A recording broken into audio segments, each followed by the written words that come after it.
So I'm here at Compiere, a company that's created a pretty interesting GWT app, and we just wanted to chat with some of the guys about what you've done. So to begin with, could you introduce yourself to the viewers and explain what you do at Compiere and the product that you just released? Oh, sure, no problem. My name is Gary Wu. I'm a Director of Applications Engineering at Compiere. Compiere is the world's #1 open source ERP application. We have about more than 1.25 million downloads of our product, and it's used by thousands of customers around the world to manage their finances, track their inventory, and just in general help them make better business decisions. So why did you guys choose GWT for the user-facing interface? Okay, so to help understand better why GWT was a really good fit for us, let me give a little bit of background about our company. So many of the people who are with Compiere right now actually have substantial experience in the more traditional ERP vendors.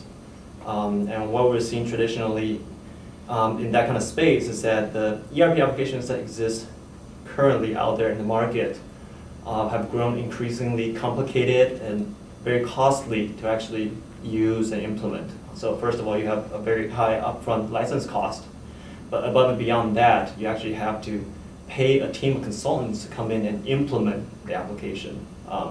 So for those people who are not familiar with what implement means, it's kind of like a developer might configure the Eclipse IDE to suit their liking, to fit the way they work, right? A business, when they buy a business application like a ERP software, they have to implement it, basically configure it to tailor to the way they run their business.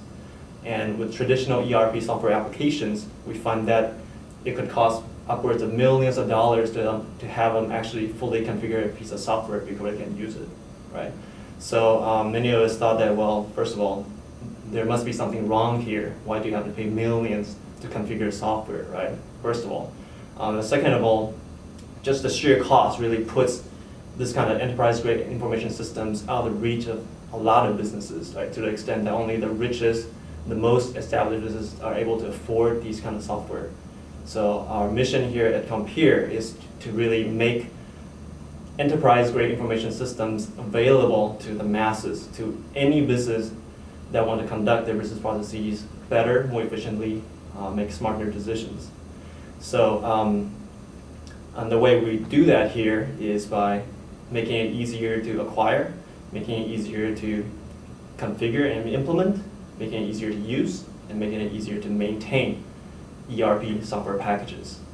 So first of all, it's easy to acquire because it's open source. Anyone from the web can download and install and run it for free. Our software is easy to configure or implement because we built it from the ground up using a model-driven architecture so that all of our core entities, core user interaction patterns are actually essentially defined in the database in what we call the active data dictionary. So it's actually very easy for any users to go in and just configure at a central location on how the software should behave so that they can easily tailor it towards their business so that they can use it to run their business. As far as where GWT comes in is really in offering the ease of use and the ease of maintenance. Over the past several years, some of the demands that we heard from our customers is that your software is great, it's nice to use, but can we make it so that we don't have to keep maintaining and upgrading our client installed custom rich clients, right? So they're tired of having to go through all their customers' PCs and always periodically upgrading the custom client that we used to have, right? So it made a lot of sense for us to switch from a custom rich client to a browser-based interaction.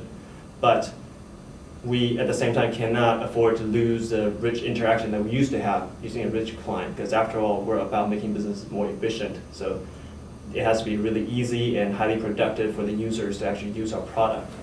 So, and this is where GWT really comes in, and is able to allow us to offer our customers both the ease of use in terms of rich interactivity, as well as the fact that you no longer have to maintain a custom client at each of your users' PCs. So you talked about a rich desktop client. Was that a native desktop application, or was that like a Java Swing app? it used to be a Java Swing app. So what we decided to do is to offer, in addition to the existing Java Swing app, this new framework using GWT-based, AJAX-based framework, so that we can cater to the demands of the customers who really want to have the ability to go and not have to maintain installs of the custom Swing app across all the PCs that they have in their business.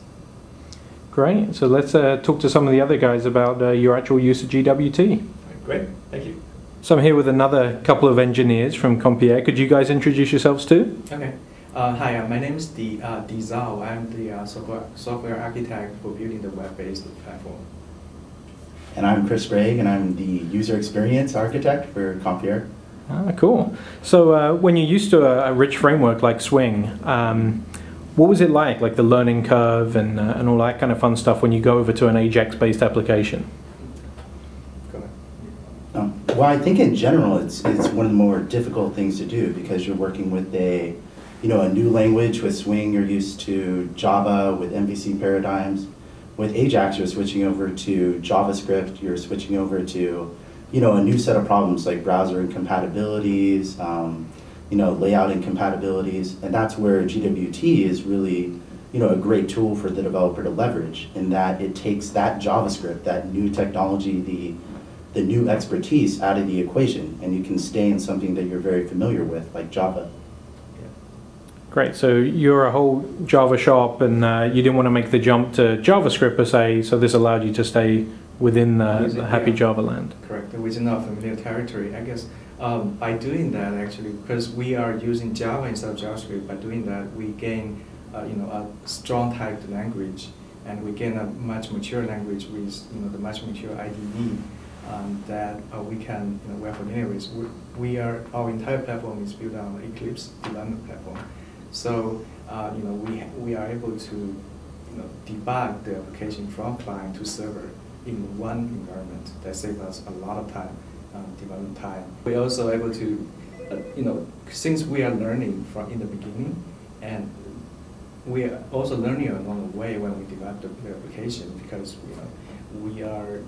there are many unknown factors here. The GWT is one unknown factor. How to refactor the code is another major things for us. How to change the entire code base from a client-server architecture to a web-based architecture. So it requires a lot of refactoring along the way, and ID to have a mature language help us a lot in that regard too. Great. So what are you guys doing on the server side?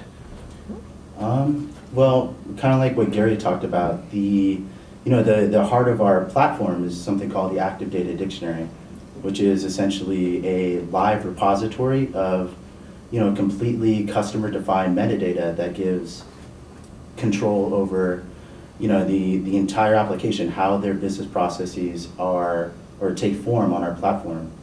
Everything from what data is stored to what data it's related to how it's rendered, where it's rendered, who has access to it.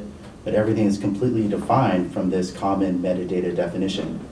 Now, with something that that offers that kind of flexibility and something that dynamic, you can really go a few routes. You can either choose a page-based framework like JSP, generating JSPs on the fly, or HTML or JSF, or you can kind of build an intelligent AJAX engine that can read every piece of metadata, every definition of an application or business process, and then intelligently render it and make it behave exactly how it's defined in the dictionary.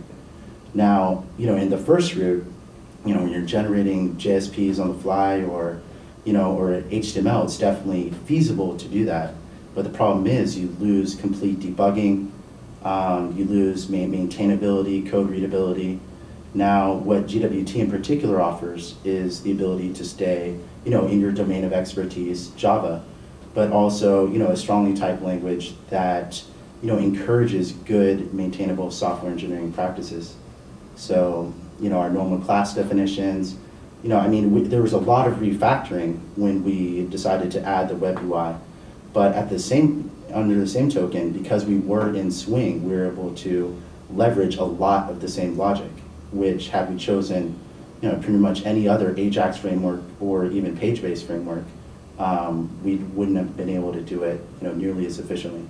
Great. So did you try to mimic the Swing UI when you went to the web-based one, or is the web-based UI different to the Swing UI, and why? We, since the Swing is our blueprint, it's our kind of the standard in the web market, except universally accept standard in our partners. So in the beginning, we try to copy as much Swing functionalities into our web application.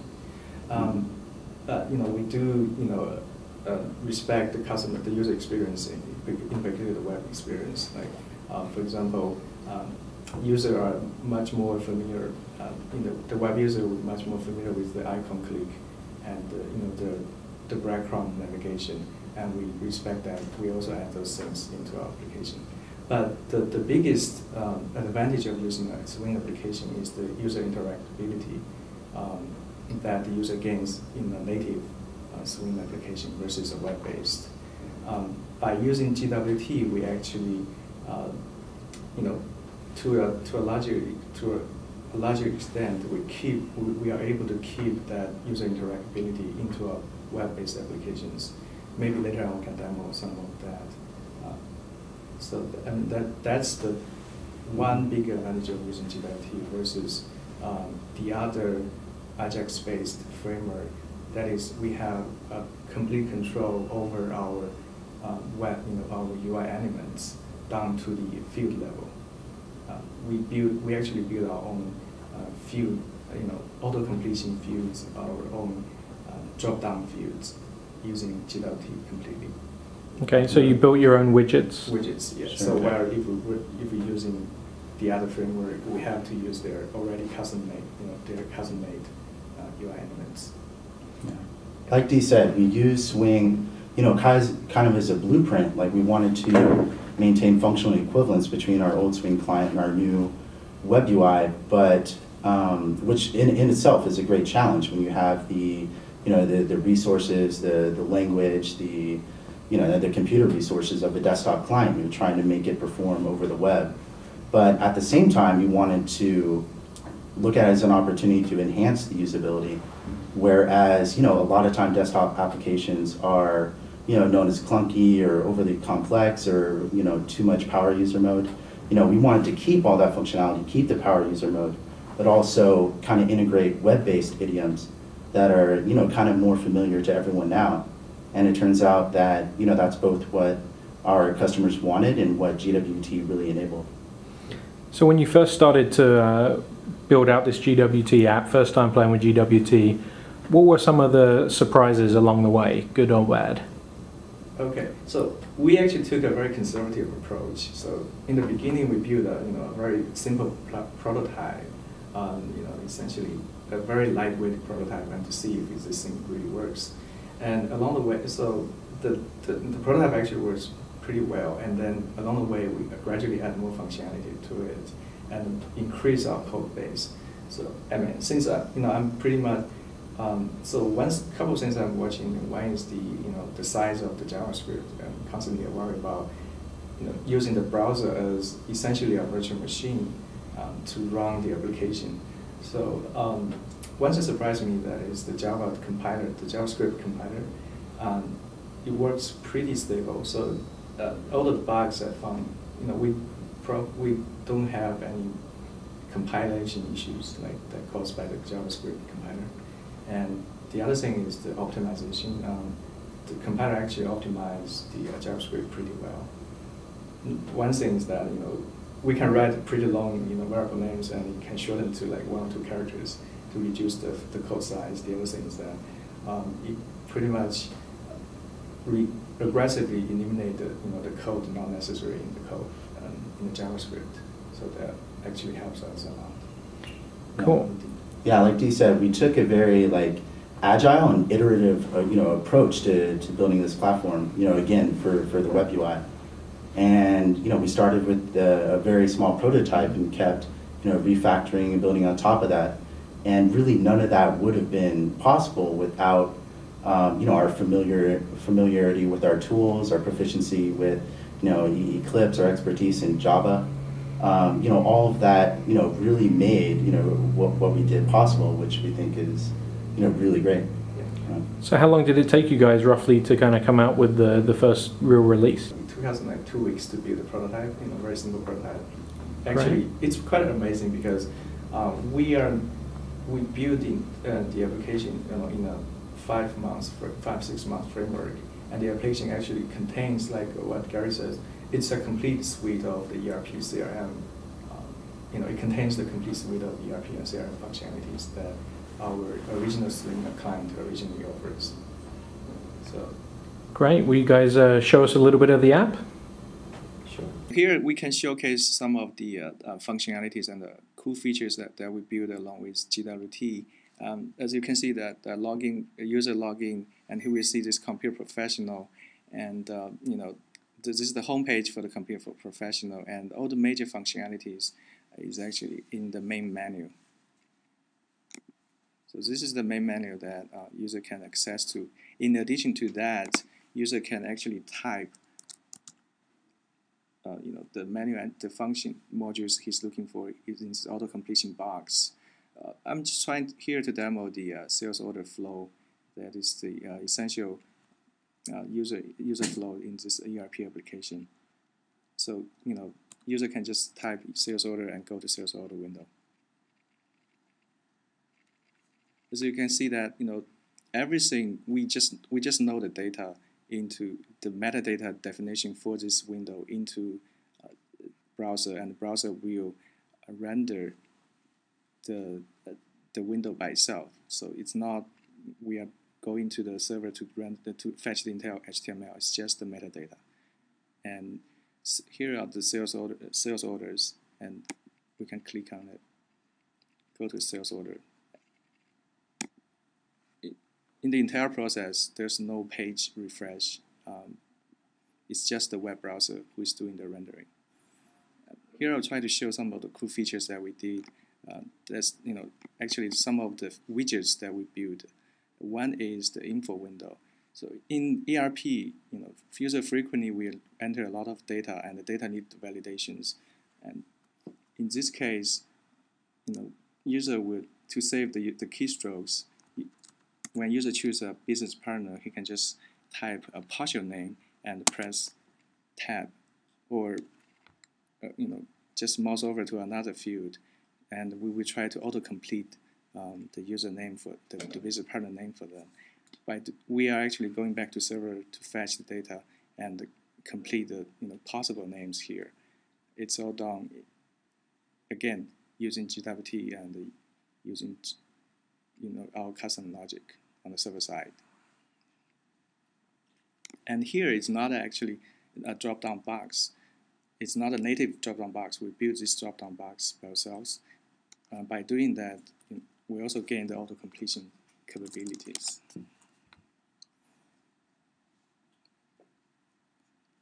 The user can save it.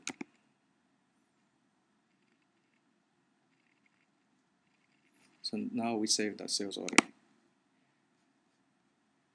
The other key functionalities our entire web application, provides is the zoom in capability.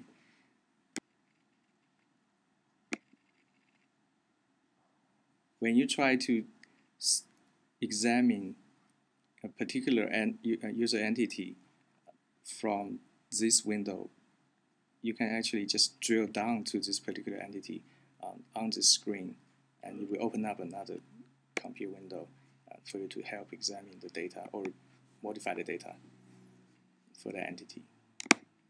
Okay, so we're taking a pretty radical, as we say, radical approach in dealing with the web client. That is, we have the entire engine UI rendering logic residing on the website, on the browser side, using JavaScript. So one thing that that we encountered is that the browser itself has some limit on the memory that the JavaScript can consume. What the approach we generally take is that we cache the data using the JavaScript on the web browser side. But sometimes the data is too big. For example, if we go to a request object a service request.